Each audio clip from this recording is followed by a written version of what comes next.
Alors que l'enquête se dirigerait vers la thèse de l'accident avec un véhicule, les bénévoles s'expriment quant à l'arrêt des battus, eux qui s'étaient rapidement mobilisés dès l'alerte de la disparition inquiétante du petit Émile, 2 ans et demi, dans les Alpes de Haute-Provence. Il y a un tournant dans l'enquête.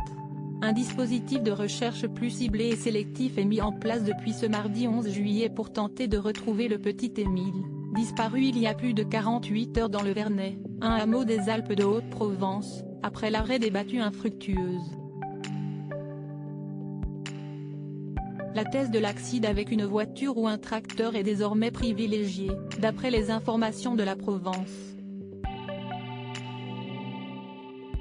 De nombreuses auditions de témoins ont déjà été réalisées et d'autres sont en cours. Un cap modifié qui n'est pas au goût de certains des très nombreux bénévoles qui se sont rapidement déplacés pour aider les forces de l'ordre. On ne l'a toujours pas retrouvé, donc il y a toujours toutes les possibilités. Je pense qu'on pourrait continuer à chercher. Tant qu'on ne l'a pas trouvé, on continue. Il ne faut pas fermer, confie un participant au site de France Info. Jocelyne interroge, pourquoi se priver d'autant de bénévoles, d'autant de paires de jambes pour arpenter un territoire aussi vaste et si particulier?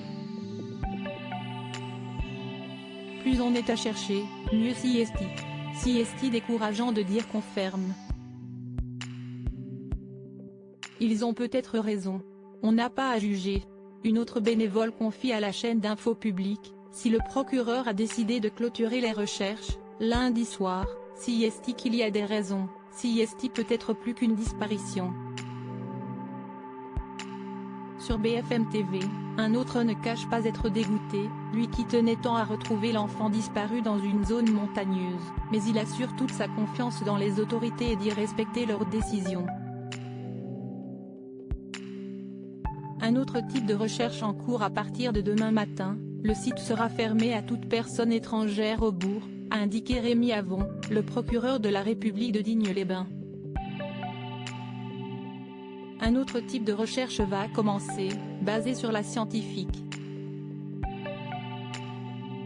L'enfant, ce n'est pas comme un adulte, il n'a pas de téléphone donc il y a des moyens sur lesquels on ne peut pas travailler, la géolocalisation, par exemple, on ne peut pas, déclarait sur BFM TV la lieutenant-colonel Nassima Djebli, porte-parole de la gendarmerie nationale.